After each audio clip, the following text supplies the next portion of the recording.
నమస్తే, నేను మీ తేజ. నిన్న యుఎస్ అలాగే ఇజ్రాయెల్ ఈ రెండు దేశాలు కూడా మూకుమ్మడిగా ఇరాన్ పైన అటాక్స్ చేశాయి. ముఖ్యంగా ఇరాన్కి ఎంతో ముఖ్యమైన ఇస్ఫాహాన్ అనే ప్రాంతం పైన అటాక్స్ చేశాయి. అసలు ఇస్ఫాహాన్, నటాంజ్ అలాగే ఫోర్డో, టెహ్రాన్ ఈ ప్రాంతాల్ని ఎక్కువగా గురిపెట్టి మొదటి నుంచి కూడా అటాక్స్ చేస్తూ ఉన్నాయి. అండ్ ఇంకో పక్క హర్మోస్ జలసంధి దగ్గర కూడా తీవ్రమైన ఉద్రిక్త ఉండడం వల్ల కార్గ్ ఐలాండ్ని కూడా అమెరికా స్వాధీనం చేసుకునేందుకు ప్రయత్నించింది. అయితే అసలు ఈ ఇస్ఫాహాన్ పైన అసలు అటాక్ ఎందుకు చేశారు, అసలు కారణం ఏంటి అనే దాని గురించి మనం క్లియర్గా తెలుసుకునే ప్రయత్నం చేద్దాం. సో ఫార్డో ఇంతకుముందు అటాక్ చేశారు బాలిస్టిక్ మిసైల్స్తో, అలాగే నటాంజ్ పైన కూడా మిసైల్స్తో అటాక్స్ చేశారు. అయితే తాజాగా ఇస్ఫాహాన్ పైన అటాక్ ఈ బంకర్ బస్టర్ బాంబ్ తోటి అటాక్స్ చేశారు. ఎందుకు చేశారంటే ఇస్ఫాహాన్లో uranium conversion facility UCF uranium process plant ఇది ఇస్ఫాహాన్లో ఉంది. అలాగే missile research and storage facilities అక్కడ భూగర్భంలో వీటికి సంబంధించిన మిసైల్స్ అన్ని కూడా అక్కడ దాబెట్టారు. రీసెర్చ్ సెంటర్స్ కూడా ఆ భూగర్భంలో ఉన్నాయి. అలాగే అండర్ గ్రౌండ్ బంకర్స్, అలాగే వెపన్స్ స్టోరేజ్ డిపోట్స్. సో ఇవన్నీ కూడా అక్కడ భూగర్భంలో వీళ్ళు దాచిపెట్టారు. అండర్ గ్రౌండ్లో ఈ వెపన్స్ కావచ్చు, మిసైల్స్ కావచ్చు, ఈ రీసెర్చ్ సెంటర్స్ కావచ్చు, ఇవన్నీ కూడా అక్కడ దాబెట్టారు. అండ్ మరీ ముఖ్యంగా drone and missile parts manufacturing units ఇది ఇరాన్కి చాలా కీలకమైంది. ఇప్పటి వరకు మిడిల్ ఈస్ట్ కంట్రీస్లో ఈ డ్రోన్స్తోనే ఎక్కువగా అటాక్స్ చేస్తూ ఉంది ఇరాన్. దుబాయ్ పైన, కువైట్ పైన, సౌదీ అరేబియా అయినా, ఇటువంటి ఇరాక్ పైన, ఇటువంటి దేశాలన్నిటిపైన కూడా ఈ డ్రోన్స్తోనే అటాక్స్ చేస్తూ ఉంది. ఈ డ్రోన్స్ తయారీకి సంబంధించిన ఆ మ్యానుఫ్యాక్చరింగ్ యూనిట్స్ అన్ని కూడా ఇస్ఫాహాన్లో ఉన్నాయి. సో అందుకోసం నిన్న ఇస్ఫాహాన్లో ఈ న్యూక్లియర్ వెపాన్కి సంబంధించే యురేనియం నిల్వలు ఎక్కడైతే ఉన్నాయో దాని గురించి క్లియర్ ఇన్ఫర్మేషన్ తెలుసుకుని ఆ అండర్ గ్రౌండ్లో ఉన్న ఆ యురేనియం నిల్వల పైన ఈ బంకర్ బస్టర్ బాంబ్తో అటాక్ చేశారు. సో దీంతో అక్కడ చాలా పెద్ద ఎత్తున పెద్ద బ్లాస్ట్ జరిగింది. అక్కడ ప్రాంత ప్రజలందరూ కూడా భయోందోళనకి గురై అక్కడి నుంచి పారిపోయిన పరిస్థితి. అక్కడ రేడియేషన్ కూడా లాంటిది వచ్చింది. సో అంటే అక్కడ సిచ్యువేషన్ అయితే చాలా దారుణంగా ఉంది.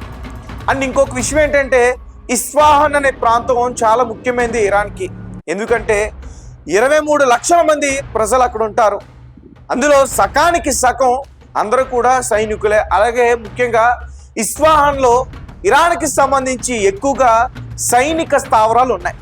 సో అన్ని రకాలుగా ఇస్ఫాహాన్ అనేది ఇరాన్కి చాలా ముఖ్యమైనది. అక్కడి నుంచి missiles, military bases, under ground bunkers, ఇలా డ్రోన్స్, మిసైల్స్ మ్యానుఫ్యాక్చరింగ్కి సంబంధించిన రీసెర్చ్ సెంటర్స్కి సంబంధించిన ఇవన్నీ కూడా అక్కడ ఉన్నాయి. సో దీంతో వాటన్నిటిని ఒకేసారి కొట్టాలి అని చెప్పి ఇజ్రాయెల్ అలాగే US ఈ బంకర్ బస్టర్ బాంబ్ని యూజ్ చేసింది. సో ఈ బంకర్ బస్టర్ బాంబ్ గురించి ఇంతకుముందు కూడా మేము క్లియర్గా ఎక్స్ప్లెయిన్ చేసే ప్రయత్నం చేసాం. ఇందులో 3 టైప్స్ ఉంటాయి. అయితే ఈ బంకర్ బస్టర్ బాంబ్ గురించి ఇంతకుముందు కూడా మేము క్లియర్గా చెప్పాము. ఈ బంకర్ బస్టర్ బాంబ్ ఇవి 3 టైప్స్ ఉంటాయి. మిసైల్స్లా ఉంటాయి. ఇవి ఒక యుద్ధ విమానం నుంచి వెళ్తా అక్కడ లాంచ్ చేస్తామట. ఎక్కడైతే టార్గెట్ కనిపిస్తుందో అక్కడ లాంచ్ చేస్తే ఆ మిసైల్ని, ఆ టార్గెట్ దిశగా మిసైల్ వెళ్ళి అక్కడ అటాక్స్ చేస్తుంది. అయితే ఈ బంకర్ బస్టర్కి స్పెషాలిటీ ఏంటంటే 3 టైప్స్ ఉంటాయి మిసైల్స్. వెయిట్, ఎక్స్ప్లోజర్ 900 కిలోస్, అలాగే 1000 కిలోస్, అలాగే 1300 కిలోస్. దీని ప్రత్యేకత ఏంటంటే అండర్ గ్రౌండ్లో ఏదైతే దాచిపెట్టారో మిలిటరీకి సంబంధించిన బేసెస్ కావచ్చు, లేదంటే మిసైల్స్ కావచ్చు, ఇంకా అన్ని అండర్ గ్రౌండ్లో ఉన్న ఏమున్నా సరే అక్కడ వరకు వెళ్ళి మిసైల్ అటాక్ చేస్తుంది, పెనిట్రేట్ చేసుకుంటూ పోతుంది. అంటే ఒక రకంగా చెప్పాలంటే దాని మొదలు భాగం ఎప్పుడైతే ఆ టార్గెట్ని అటాక్ చేస్తుందో అక్కడ కంకర అవనివ్వండి, లేదంటే మట్టి అవనివ్వండి, ఏమున్నా సరే అది డ్రిల్ చేసుకుంటా లోపల వరకు వెళ్తుంది. అలా సుమారు 1000 మీటర్స్ వరకు కూడా వెళ్ళే కెపాసిటీ ఈ బంకర్ బస్టర్ బాంబ్కి ఉంది. ఇవి ఇజ్రాయెల్, అలాగే అమెరికా, అలాగే రష్యా దగ్గర మాత్రమే ఉంది ఈ బంకర్ బస్టర్ బాంబ్స్. అట్లాంటి ఈ బంకర్ బస్టర్ బాంబ్ ఇరాన్ పైన రెండోసారి ప్రయోగించింది అమెరికా. సో ఈసారి అయితే మాత్రం ఇరాన్కి చాలా చాలా తీవ్రమైన నష్టం అని ఖచ్చితంగా చెప్పొచ్చు. ఒక పక్క ట్రంప్ గ్రౌండ్ ఫోర్స్ ఏదైతే ఉందో ఎయిర్ బౌండ్ డివిజన్, దాన్ని కూడా కార్గ్ ఐలాండ్కి ఒక 2000 సైనికుల్ని, సోల్జర్స్ని అక్కడికి పంపించిన పరిస్థితి, దాన్ని స్వాధీనం చేసుకున్న పరిస్థితి. ఇప్పుడు ఇరాన్ చుట్టూ, ఆ దేశం చుట్టూ కూడా ఈ ఎయిర్ బౌండ్ డివిజన్ విస్తరించింది.